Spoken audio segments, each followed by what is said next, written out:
There's a moment in every empire's life when the math stops working. Picture abandoned industrial buildings, their windows dark and empty. Now imagine those same structures decades earlier, alive with activity and optimism. Then back to the present, silent, decaying. What if the force that destroys nations isn't war or revolution, but something quieter? Something we invite in, promise to control, and always underestimate. This isn't the story of one collapse. It's the story of a pattern that's repeated across centuries. From Rome to Weimar Germany, from Argentina to modern Greece. Each time, the details change, the currency, the technology, the political system, but the mechanics remain eerily similar. Today, as global debt reaches levels never seen in peacetime history, understanding this pattern isn't just academic. It's essential. To understand how debt kills, we first need to understand how it lives. Debt isn't inherently destructive. It's how societies build bridges, fund education, and survive bad harvests. In healthy times, governments borrow money, use it productively, and repay it from growing tax revenues. The trap opens slowly. It starts when borrowing becomes easier than making hard choices. When interest rates are low, politicians can fund programs without raising taxes. When the economy grows, debt seems manageable. Everyone believes the good times will last forever, and that belief itself becomes dangerous. The invisible pressure builds in 3 stages. First, confidence. Lenders trust the government will repay, so they keep lending at favorable rates. Second, dependence. The government needs new loans just to pay interest on old loans, like using one credit card to pay another. Third, the breaking point. Lenders lose confidence, demand higher interest rates, and suddenly the math that seems sustainable becomes impossible. Let me show you how this played out across history. Rome, in the 3rd century, faced endless wars and needed to pay soldiers. Rather than raise unpopular taxes, emperors quietly reduced the silver content in coins, from 95% silver to less than 5% over several decades. According to Roman monetary records analyzed by economists, this was a deliberate choice. Citizens noticed their coins bought less bread each year. This is inflation in its purest form, too much money chasing too few goods. Soldiers demanded higher wages to buy the same food. The government printed more debased coins to pay them. The spiral accelerated. Fast forward to Weimar Germany, 1921 to 1923. After losing World War I, Germany owed massive war reparations to Allied nations. 132 billion gold marks, roughly 3 times the country's annual economic output. According to the Treaty of Versailles, the government couldn't raise taxes enough to pay both reparations and domestic expenses. So it chose the politically easier path: printing money. At first, the inflation seemed manageable. Prices doubled, then doubled again. Workers were paid twice daily because their morning wages would buy half as much by evening. A loaf of bread that cost 250 marks in January 1923 cost 200 billion marks by November. German federal statistics kept records of this madness. Life savings evaporated. A lifetime of careful saving could be wiped out in weeks. Middle-class families who'd felt secure suddenly couldn't afford food. This wasn't just economic disaster. It was social destruction. The psychological trauma helped create the conditions for extremism to flourish. Argentina experienced the same pattern between 1975 and 1991. Chronic hyperinflation, with prices sometimes doubling every month. The pattern was familiar. Government spending exceeded revenue, borrowing became unsustainable, so the printing press ran overtime. By 1989, inflation reached 3,100% annually. The peso became worthless paper. Citizens stopped trusting their own currency and converted savings to US dollars immediately upon receiving paychecks. Businesses changed prices multiple times per day. Long-term planning became impossible. Why save if your money will be worthless next month? Then there's Greece, 2009 to 2015. This crisis looked different because it happened within a modern monetary union. But the mechanics were the same. For years, Greece borrowed heavily to fund generous government programs and pensions. Official statistics show Greek debt rose from 100% to 180% of GDP. The government had hidden the true scale of its debt using creative accounting. When the deception was revealed in 2009, lenders panicked. Greece couldn't print more euros, it didn't control its own currency. So it faced a stark choice: default on debts or accept brutal spending cuts. The country chose austerity, but the economic pain was severe. Unemployment reached 27%. Youth unemployment exceeded 50%, according to official government data. Pensions were cut by 40%. Government salaries slashed. Hospitals ran short of medicine. The crisis nearly broke the Eurozone itself. Proof that debt problems in one nation can threaten entire systems. The pattern appears in economic data with remarkable consistency. Research shows that when government debt exceeds roughly 90% of annual economic output, economic growth typically slows. Above 130%, the risk of crisis rises sharply. Historical records show the sequence. First, easy borrowing during good times. Then, an unexpected shock, war, natural disaster, or financial crisis elsewhere. Next, revenue drops as the economy weakens, but debt payments remain fixed. Finally, a choice between default, inflation, or brutal cuts. In every documented hyperinflation since 1900, governments initially denied the severity of the problem. German officials in 1922 insisted their currency was sound. Argentine leaders in 1989 blamed external enemies. Greek politicians in 2009 claimed they just needed a little more time. The pattern includes predictable denial. Currency collapses share technical markers: money supply growing faster than economic output, falling tax revenue, rising interest rates on government bonds, and capital flight as wealthy citizens move money abroad. International financial institutions have documented these warning signs appearing years before the final crisis. But political systems struggle to respond because the solutions are painful. Now, not all economists agree on the danger thresholds. Some argue that countries controlling their own currencies face different constraints than those using shared currencies. Japan carries debt exceeding 250% of GDP without hyperinflation, challenging simple rules about debt limits. The critical distinction appears to be credibility.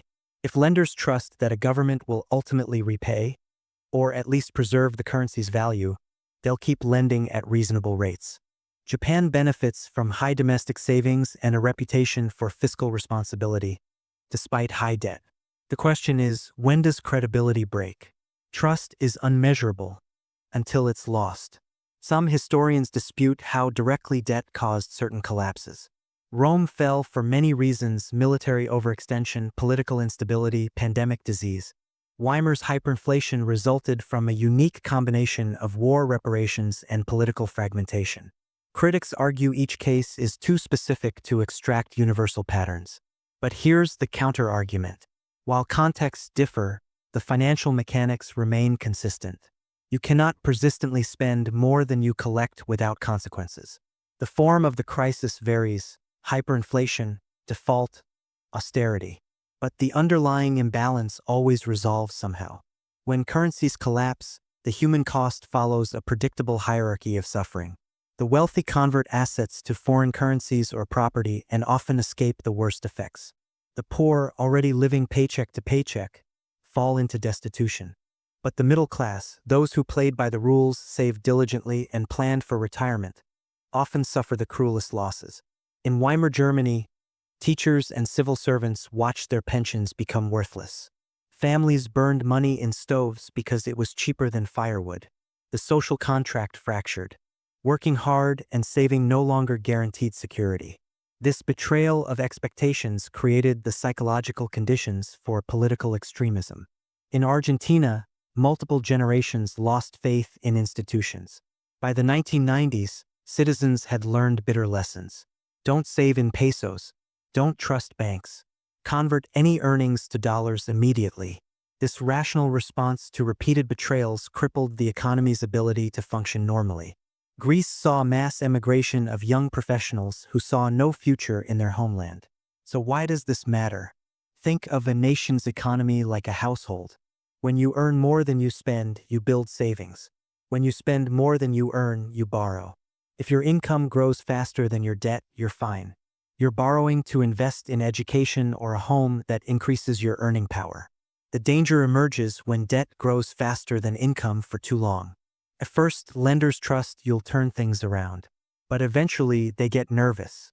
They demand higher interest rates to compensate for risk. Now you need to borrow even more just to pay the interest. This is the debt trap, borrowing to service borrowing. For nations, the trap closes harder because they face a political constraint households don't. A family can make hard choices privately. A government must convince millions of voters to accept pain today for stability tomorrow. Politicians who propose spending cuts lose elections. Those who promise easy solutions win votes. This political asymmetry, pleasure now, pain later, creates a systematic bias toward excess debt. The economic mechanism is simple. When governments borrow, they're taking resources from tomorrow to spend today. Future taxpayers will repay today's debts. This works if today's borrowing creates growth that makes tomorrow richer. It fails catastrophically when borrowing funds consumption rather than investment, paying salaries and pensions rather than building infrastructure or education. Currency collapse is the market's way of saying, we don't believe you can repay. Hyperinflation is the government's response. We'll repay in worthless money. Default is the honest version. We simply can't repay. Each response destroys trust differently, but all three represent the same underlying reality. Promises that exceed resources. The central lesson is uncomfortable. Debt crises are rarely accidents. They're the predictable result of political systems that reward short-term spending and punish long-term responsibility. Every generation believes it's found a way around the ancient constraints: better central banking, more sophisticated economics, international cooperation. Every generation eventually learns the same hard truth. You cannot indefinitely spend more than you produce. Think of it this way. Economic debt is like gravity. You can ignore it for a long time, especially if you're moving upward. But eventually, always, you have to reckon with the fundamentals. The longer you pretend otherwise, the harder you fall when reality reasserts itself. For individuals, understand that currency stability isn't guaranteed. The money in your savings account represents a promise from your government. Most of the time, that promise holds. But history shows that conditions can change faster than people expect. Diversification across assets and currencies isn't paranoia. It's historical literacy. For societies, prevention is infinitely cheaper than cure. Building budget surpluses during good times. Maintaining reasonable debt levels. Making hard choices early. These aren't exciting policies, but they're the difference between stability and crisis. The countries that navigate debt successfully are those that treat warnings seriously, before the crisis forces action. So here's what we know. The pattern is clear. Borrow in good times, depend on borrowing, lose credibility, face crisis. We know the warning signs: debt growing faster than the economy, rising interest costs, political denial. What we don't know is exactly when credibility breaks. It's like asking which snowflake triggers the avalanche. But here's what makes this urgent. Right now, today, many major economies are deep into this pattern. Global debt levels will continue rising in the near term. That much is certain. Governments emerged from the 2008 financial crisis and the 2020 pandemic with dramatically increased debt. Political incentives haven't changed. Some advanced economies will likely face debt sustainability questions within the next decade. As populations age, pension and healthcare costs will rise faster than tax revenue in most developed nations.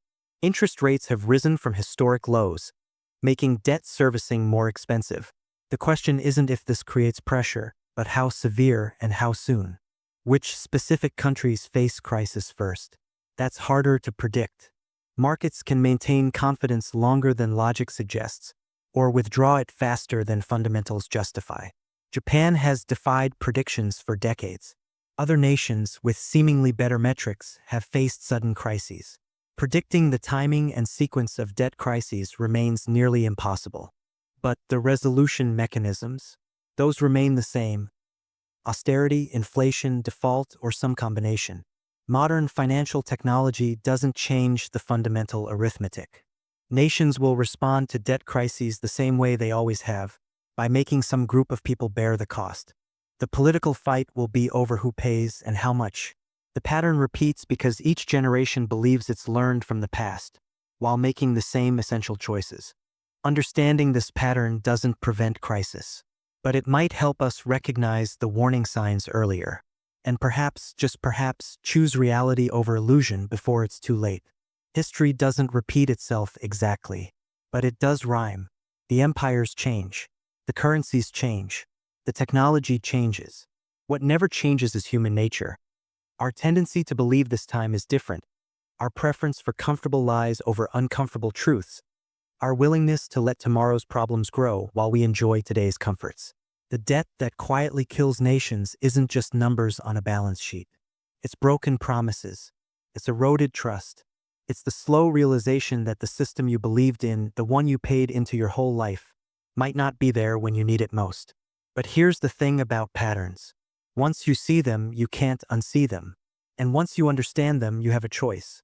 To ignore the warnings like so many did before, or to ask the hard questions now, while there's still time to find better answers. The math always wins in the end.